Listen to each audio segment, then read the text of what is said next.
जय हिंद छात्रों, आप सभी का स्वागत है आपके अपने YouTube चैनल ज्ञान गंगा एजुकेशन में। चलिए चलते हैं, हम आज हमारा टॉपिक है टाइम टेबल। टाइम टेबल क्या होता है ना, टाइम टेबल को हम हिंदी में क्या बोलते हैं, समय सारणी। देखिए, एक व्यक्ति के जीवन में क्या होता है, समय सारणी का बहुत ही महत्वपूर्ण स्थान होता है। अगर व्यक्ति क्या करता है, अगर उसे किसी कार्य को करना है ना, अगर उसे हमारी दिनचर्या ही है तो उस दिनचर्या को किस प्रकार किया जाए, तो हर एक चीज क्या है, हम टाइम टेबल अगर सेट करके चले तो हमारा कोई भी कार्य निरर्थक नहीं होगा, हम उस कार्य को समय पर कर पाए, है ना। तो क्या होता है, अगर हम समय सारणी बनाएंगे तो उस समय सारणी के अकॉर्डिंग हम अपना सारा कार्य जो है समय पर हम कर लेंगे। तो एक व्यक्ति के जीवन में समय सारणी का बहुत ही महत्वपूर्ण स्थान होता है। और अगर हम बात करें एक बालक की या विद्यार्थी की, है ना, वो भी क्या करता है, अगर समय सारणी के अनुसार वो अपना कार्य करता है तो किस टाइम उसे उठना है, तैयार होना है, नहाना है, धोना है ना, और स्कूल जाना है, तो ये अगर वो टाइम टेबल बनाकर चलेगा तो क्या है, निश्चित ही वह एक दिन सफलता प्राप्त करेगा। और क्या है, अपनी जो भी उसकी मतलब कि शिक्षा के क्षेत्र में तो वो अपना नाम कमाएंगे ही, साथ ही वो अपने सामाजिक जीवन में भी वो आगे वो बढ़ पाएगा। तो एक व्यक्ति के जीवन में, है ना, विद्यार्थी के जीवन में समय सारणी का बहुत ही महत्वपूर्ण स्थान होता है। चलिए हम समय सारणी का अर्थ जान लेते हैं। समय सारणी, है ना, समय सारणी टाइम टेबल का हिंदी रूपांतर होता है। समय सारणी को इंग्लिश में क्या बोलते हैं, टाइम टेबल। तो इस प्रकार क्या है, जो समय सारणी का अर्थ ही है कि समय सारणी अर्थात समय का नियोजन करना, कि किस प्रकार हम अपने समय का नियोजन कर पाते हैं, किसी कार्य को करने के लिए अलग अलग हम उसका टाइमिंग सेट करके और उसी अकॉर्डिंग हम अपना दिनचर्या को निभाएं, तो हम क्या है, हमारा जो सिस्टमेटिक जो तरीका होगा जीवन जीने का, हम हमारा लाइफ स्टाइल है ना, वो सही रूप से चलेगा। और क्या, अगर चीज किसी भी चीज को करते हैं ना, तो उसमें हम समय सारणी बनाकर चलेंगे तो हम निश्चित रूप से उस कार्य में सफलता प्राप्त करेंगे।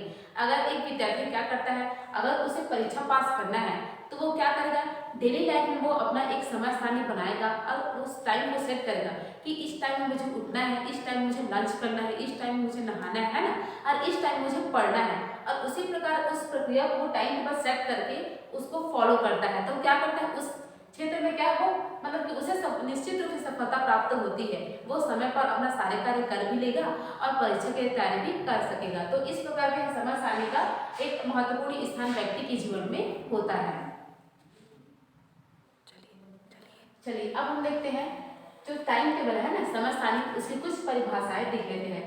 तो पहला परिभाषा है शिक्षा शब्दकोश के अनुसार। चलिए देखते हैं शिक्षा शब्दकोश जो है वो समय सारणी के ऊपर क्या परिभाषा देता है।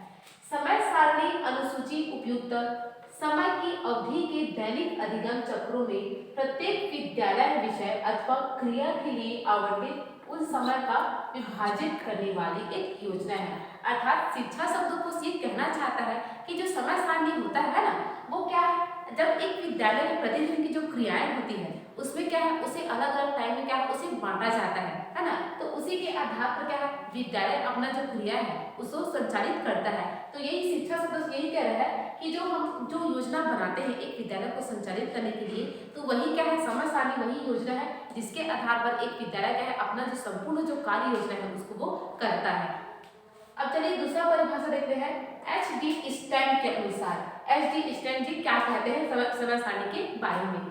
विद्यालय की जिस तालिका योजना चार्ट के अनुरूप प्रतिदिन के निर्धारित समय को विभिन्न विषयों, क्रियाओं एवं कक्षाओं के मध्य प्रदर्शित किया जाता है, समय विभाग चक्र या समय सारणी कहा जाता है। अर्थात एच.डी. स्टैंड जी कहते हैं कि जो समय सारणी है ना, तो उसके लिए क्या है, विद्यालय के लिए एक योजना चार्ट तैयार किया जाता है जिसके अकॉर्डिंग क्या है, किस टाइम पे बच्चों को पढ़ाना है, किस टाइम पे उनको लिखाना है ना, और किस टाइम पे उन्हें कार्य क्रियाकलाप करवाना है, या जो हमारी कक्षा में जो विभिन्न प्रकार की जो गतिविधियां होती है, जैसे कभी कभी क्या है, शिक्षा जो पढ़ाई के दौरान है ना, कुछ बच्चे क्या है बोर हो जाते हैं, तो उस दौरान उन्हें किस प्रकार से उनका मनोरंजन किया जाए जिससे क्या है बच्चों का मन क्या है वो उबाऊ ना हो और वो पढ़ाने में ध्यान अपना मन लगाए। तो इसके लिए एक विशेष क्या है, खेल का आयोजन किया जाता है। तो यही सब जो छोटी छोटी जो बातें होती हैं, या क्लास की जो किस टाइम पर किस सब्जेक्ट का संचालन करना है, इन सब का क्या है एक योजना तैयार किया जाता है कि किस टाइम पर क्या कार्य हुआ जाए। तो उन्हीं क्या है, तो उसी को हम क्या कहते हैं, समय विभाग चक्र या समय सारणी कहा जाता है। तो क्या है, ये तो हम दो परिभाषा देख लेते हैं ना। अगर एक व्यक्ति बालक समय सारणी को परिभाषित करेगा तो उसके अकॉर्डिंग ऐसा होना चाहिए कि जब वो भी कार्य का निष्पादन वो अगर एक निश्चित समय सारणी के अकॉर्डिंग वो करके करेगा तो निश्चित रूप से उस कार्य में उसे सफलता प्राप्त निश्चित रूप से होगी। क्योंकि देखिए, क्योंकि समय सारणी के एक व्यक्ति के जीवन में बहुत ही महत्वपूर्ण स्थान होता है। अगर हम एक व्यक्ति को देखें, अगर उसे यूपीएससी पास करना है ना, तो उसके लिए क्या है, उसे ऐसे ही नहीं वो पास करेगा उसके लिए क्या है, अगर वो सिस्टमेटिक रूप से अपनी जो लाइफ स्टाइल है उसको वो बनाएगा और समय सारणी बनाकर उसी को वो फॉलो करेगा तो निश्चित रूप से क्या होगा, उसे यूपीएससी एग्जाम में वो पास करेगा। हम बात यूपीएससी की नहीं, अपने हर क्षेत्र की बात अगर करें, चाहे वो अपने डेली लाइफ के बारे में है ना, कुछ कार्य हम करते हैं तो उसको हम एक निश्चित समय सारणी बनाकर अगर किसी कार्य को हम करते हैं तो निश्चित रूप से हमें उस कार्य में क्या होती है, हमें सफलता निश्चित रूप से प्राप्त होती है। चलिए अब हम समय सारणी के महत्व देख लेते हैं, है ना। मैंने आपको पहले ही बताया कि जो एक समय सारणी होता है उसको क्या है, हर एक व्यक्ति के जीवन में उसका महत्वपूर्ण स्थान होता है। क्योंकि अगर कोई कार्य हम अगर समय सारणी बनाकर करें तो निश्चित रूप से क्या होता है, हमें कुछ भी कार्य करना हो तो उसमें हमें सफलता प्राप्त निश्चित रूप से होता है। पहला देख लेते हैं विद्यालय में यह कोई कार्य का निष्पादन। देखिए एक समय सारणी विद्यालय में क्यों रहता है, ताकि जो विभिन्न प्रकार के जो कार्य है उसका सही समय पर क्या सके, उसका निष्पादन किया जा सके, है ना। तो समय सारणी का पहला महत्व क्या है, विद्यालय में नियम को कार्य का निष्पादन, है ना। अगर एक निश्चित समय सारणी बनाकर कोई कार्य को बांटा जाए तो निश्चित रूप से उस कार्य का निष्पादन सही ढंग से हो जाएगा। और दूसरा देखते हैं छात्रों की शिथिलता को रोकना, है ना। हम समय सारणी बनाकर जो छात्र की जो शिथिलता है अर्थात जो संकोच करते हैं ना, वो क्या करते हैं, कभी कभी कुछ कार्य करने के लिए क्या है, छात्र छोड़ देते हैं ना, हम ये सब नहीं कर सकते या ऐसा नहीं कर सकते वैसा नहीं कर सकते। तो ये जो छात्र जो शिथिलता है ना, उसकी उबाऊपन है, इसको रोकने के लिए समय सारणी बहुत ही महत्वपूर्ण रोल करता है। अगर एक निश्चित एक टाइप अगर नियम बनाया जाए, है ना, समय सारणी बना दिया जाए और उसको फॉलो करने के छात्रों को बोला जाए तो उनकी शिथिलता को दूर किया जा सकता है। अब हम तीसरा देते हैं शिक्षकों की शिथिलता को रोकना, है। जिस प्रकार छात्र की शिथिलता को दूर किया जा सकता है उसी प्रकार शिक्षकों को भी शिथिलता को समय सारणी के द्वारा दूर किया जा सकता है। क्योंकि जिस प्रकार एक समय सारणी के अकॉर्डिंग एक बालक को चलना जरूरी होता है, उसी प्रकार शिक्षक को भी क्या है, अपने समय सारणी के अनुसार चलना बहुत ही इंपॉर्टेंट होता है। क्योंकि एक बालक क्या है, शिक्षक से ही सीखता है ना। तो अगर शिक्षक क्या है, अगर समय सारणी का वो पालन नहीं करेगा तो उसको देखकर बालक भी क्या करेगा, वो समय सारणी का वो सदुपयोग नहीं करेगा, उसका फल वो नहीं करेगा। तो अगर बालकों को अगर समय का महत्व बताना है तो पहले शिक्षक को ही क्या करना है, अपने समय सारणी के महत्व को समझना होगा, तभी उसको देखकर जो बालक होते हैं वे समय सारणी के महत्व को अच्छे से वो जान पाएंगे और उसको अपनाएंगे भी। अब चौथा देखते हैं शिक्षक को अनेक पाठों की तैयारी में सहायता हो, है ना। देखिए अगर क्या जो शिक्षक होते हैं ना, वो क्या है, अगर वो निश्चित योजना बनाकर किसी क्लास में जाकर पढ़ाएगा, है ना, और निश्चित टाइमिंग के अनुसार पढ़ाएगा तो क्या है, उसका पढ़ाना सफलता होगा, है ना, मतलब कि सक्सेस होगा। और क्या है, वो अपने जो पाठ की तैयारी है वो समय बनाकर अगर बनाएगा तो निश्चित रूप से उस समय में वो अपना जो पाठ है उसकी तैयारी वो आसानी से कर लेता है। तो इस प्रकार शिक्षक को उन पाठ की तैयारी में समय सारणी का महत्व होता है। अब पांचवा देख लेते हैं कार्य कुशलता में वृद्धि, है ना। समय सारणी के द्वारा कार्य कुशलता में वृद्धि हमें देखने को मिलती है। क्योंकि मैंने आपको बताया ही है कि जो समय सारणी होता है ना, उसके द्वारा क्या है, व्यक्ति क्या करता है, वो अपने कार्य को सही समय पर वो प्रदर्शित करता है ना। तो उसके द्वारा क्या है, समय सारणी के द्वारा वो अपने कार्य का समय उसका नियोजन बनाता है और उस कार्य को सही समय रहते हुए वो उस कार्य को कंप्लीट कर लेता है। तो जिससे क्या होता है, उसकी कार्य कुशलता में वृद्धि हमें देखने को मिलती है।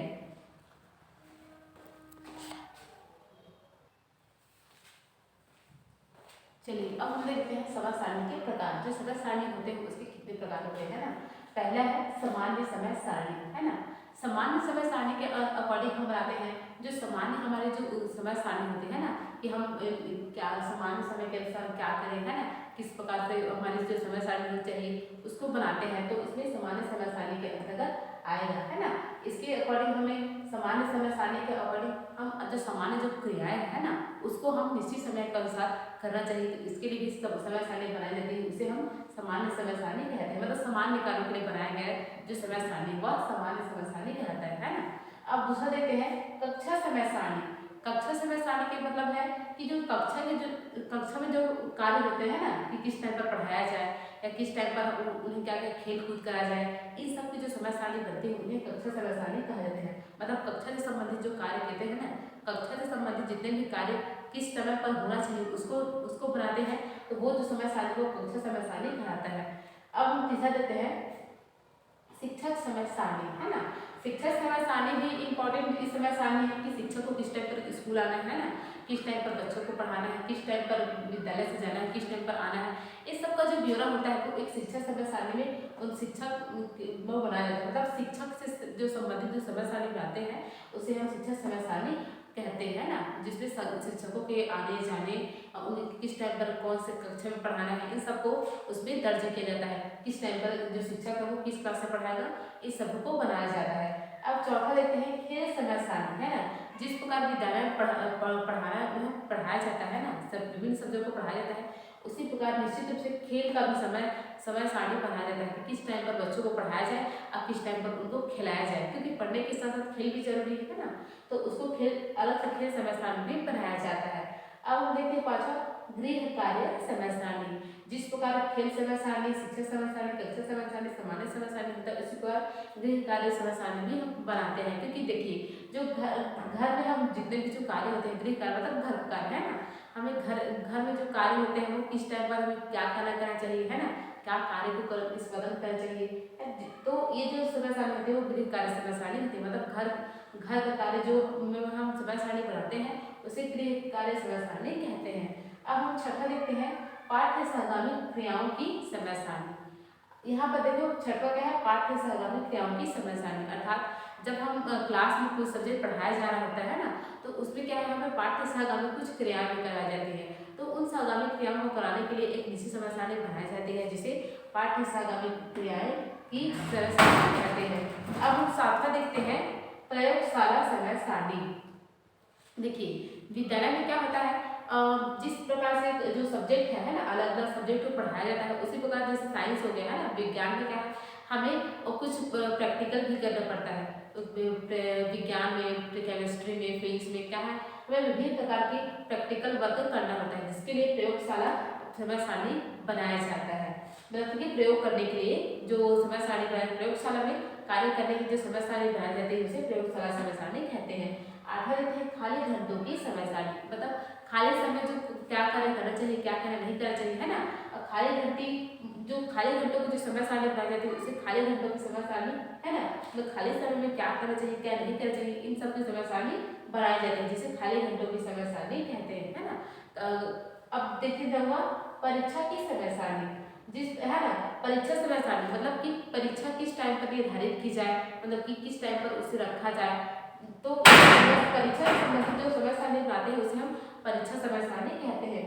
कभी कभी क्या होता है कि जो परीक्षाएं होती है ना, उसका अगर सही समय पर उसको निर्धारित किया जाए कि कौन से टाइम पर किसका परीक्षा हो, है ना, तो ये जो समय सारणी होती है वो परीक्षा समय सारणी होती है। कि कभी कभी हम देखते हैं कि जो छोटे छोटे बालक होते हैं उनकी जो समय सारणी होती है परीक्षा की वो ठीक नहीं होती, तो उनके एज के अनुसार क्या है, जैसे छोटे बालकों की जो विद्यालय के अनुसार उनकी जो समय सारणी का निर्धारण करना चाहिए, मतलब कि एक निश्चित आयु वर्ग के जो छात्र छात्राएं होते हैं उनके अकॉर्डिंग ही समय सारणी जो परीक्षा समय सारणी उसका निर्माण किया जाना चाहिए। तो इस प्रकार जो 9 प्रकार के वो समय सारणी के प्रकार हैं।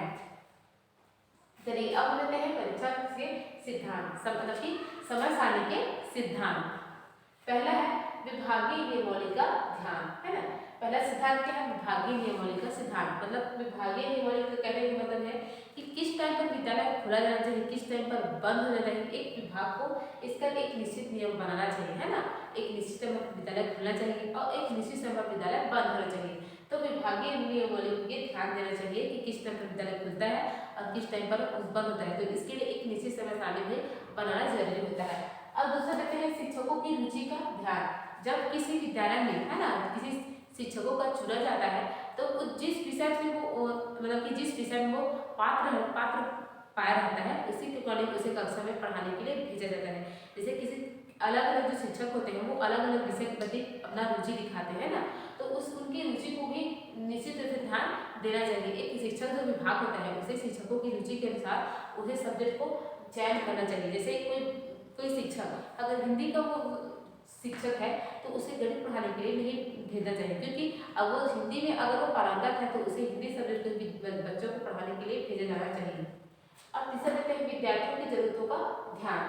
हम कभी कभी हम देखने को मिलता है कि जो शिक्षक होता है वो क्या करता है ना, वो विद्यार्थियों को सिर्फ दिन भर पढ़ाया जाता है और उनकी जरूरतों को ध्यान नहीं देता। तो जब एक शिक्षक क्या करे, वो उन्हें बच्चों की जो उनकी क्या जरूरत होती है ना, अब जैसे कभी कभी हमें देखने को मिलता है कि जो शिक्षक होता है वो कक्षा में बच्चों को पढ़ा रहा होता है, तो हमें देखने को मिलता है जो बच्चे होते हैं वो उब जाते हैं ना, तो उनकी उबाऊ को दूर करने के लिए उन्हें कुछ विभिन्न प्रकार के क्रियाकलाप करना चाहिए, जिससे क्या है बच्चों को ध्यान उससे से हटकर उनका मन फ्रेश हो जाए और वो फिर से पढ़ने के लिए वो तैयार हो जाए। तो तीसरा क्या था, विद्यार्थियों की जरूरतों का ध्यान देना चाहिए, है ना, और उसी के अकॉर्डिंगली समय सारणी का निर्माण किया जाना चाहिए। अब देखते हैं चौथा, लोच का सिद्धांत, है ना। लोच मतलब बदलाव का सिद्धांत। कोई भी हम कार्य करते हैं, है ना, जैसे कुछ नियम बनाए हैं कि इस टाइम पर ये करना है, वो करना है, तो वो जो हम समय सारणी बनाए हैं, है ना, उससे क्या है वो एक स्थायी नहीं होना चाहिए, मतलब उस समय समय पर उससे बदलाव भी जरूरी होता है। तो इसे ही लोच का सिद्धांत कहते हैं। मतलब समय समय पर उसमें जैसे हम कोई टाइम टेबल बनाए हैं तो एक निश्चित समय सारणी के मतलब की समय के अनुसार उसमें बदलाव भी जरूरी है। तो ये है लोच का सिद्धांत। पांचवा देखते हैं विषयों की जटिलता। विषयों की जटिलता मतलब कहने का मतलब ये है कि जब कोई विषय कठिन होता है ना, तो उसके लिए समय सही जो समय होता है वो निर्धारित नहीं किया जाता। जैसे गणित के सब्जेक्ट पढ़ाना है तो उसके लिए ज़्यादा टाइम लगता है ना, तो क्या है जैसे 40 मिनट का क्लास लेना है तो उसमें कभी कभी क्या होता है वो थोड़ा सा आगे टाइम से ओवर हो जाता है, तो उसके लिए भी कुछ निश्चित समय को निर्धारित करना चाहिए, जिससे क्या है हम उस कठिन सब्जेक्ट को भी सही समय पर पूरा कर सकें, है ना। तो इसके लिए भी कुछ अलग से जो समय सारणी उसका निर्धारण किया जाता है ताकि विषय की जो जटिलता है उसे दूर किया जा सके। क्योंकि क्या होता है जो कठिन सब्जेक्ट होते हैं ना, वो जो बच्चे होते हैं वो कम समय में उस सब्जेक्ट को नहीं जान पाते, तो उसके लिए एक निश्चित समय सारणी अगर बनाया जाए तो क्या है जो बच्चों के लिए जो समझ नहीं पाते हैं ना, विषय को जटिल होता है उसको समझ नहीं पाते, तो उसके लिए क्या है शिक्षक को कुछ विशेष क्लास या अधिक समय अगर दिया जाए तो बच्चे क्या है उस विषय को आसानी से समझ सकते हैं। अब छठा देखते हैं समय सारणी की व्यापकता। जो समय सारणी होती है ना उसकी व्यापक होना चाहिए, व्यापकता उसमें बहुत जरूरी होती है। एक समय सारणी अगर हम निर्माण करते हैं तो उसे व्यापक होने भी बहुत जरूरी होता है। अब सातवां देखते हैं थकान का सिद्धांत। मतलब थकान का सिद्धांत कहने का मतलब ये है कि जैसे कोई शिक्षक हो गया है ना, उसे अगर लगातार पढ़ाने के लिए भेजा जाए, जैसे अगर वो 7 कक्षा में पढ़ा है तो 8 में तुरंत भेज दिया जाए, एक कक्षा लेने के बाद दूसरा कक्षा में, दूसरा के बाद तीसरा कक्षा में, तीसरा के बाद चौथा कक्षा में, ऐसे अगर लगातार नॉन स्टॉप उसे पढ़ने के लिए अगर पढ़ाने के लिए भेजा जाए तो क्या है वो शिक्षक थक जाता है ना, और पढ़ाने का भी ध्यान नहीं होता है। तो इसमें क्या है जब हम समय सारणी का निर्माण करते हैं तो हमें ऐसे समय सारणी बनाना चाहिए जिसमें थोड़ा सा गैप हो, है ना, ताकि जो शिक्षक है वो एक क्लास को पढ़ाने के बाद थोड़ा सा रेस्ट करने के बाद तैयारी करने के बाद वो दूसरी कक्षा में पढ़ाए। तो इस प्रकार के उनके थकान को भी ध्यान में रखते हुए समय सारणी का निर्माण किया जाना चाहिए। तो अगर शिक्षक भी थक जाएगा तो क्या है बच्चे भी अगर एक सब्जेक्ट को पढ़े रहेंगे, है ना, अगर बार बार एक सब्जेक्ट को पढ़ाने के बाद तुरंत अदर सब्जेक्ट पढ़ाएगा तो उसका जो मन है मतलब कि वो भी किसी चीज़ को वो जल्दी से एकदम समझ नहीं पाते। तो इसके लिए इस थकान का सिद्धांत भी क्या है, समय सारणी में जब पढ़ाते हैं तो थकान का सिद्धांत को भी ध्यान देना चाहिए।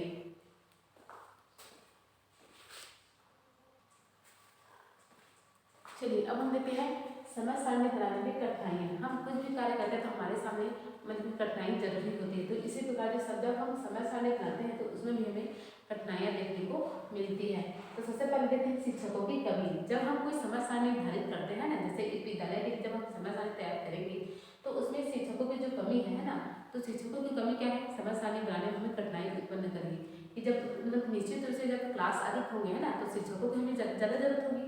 तो शिक्षक की जब कमी होंगे मतलब कम शिक्षक होंगे तो समय सारणी बनाने में हमें कठिनाई उत्पन्न होगी, क्योंकि हर एक क्लास के लिए हर एक कक्षा के लिए जो शिक्षक वो उपलब्ध नहीं हो पाएंगे, जिससे क्या है हम सही समय पर अपना जो शिक्षक कार्य है उसको समय पर नहीं कर पाएंगे।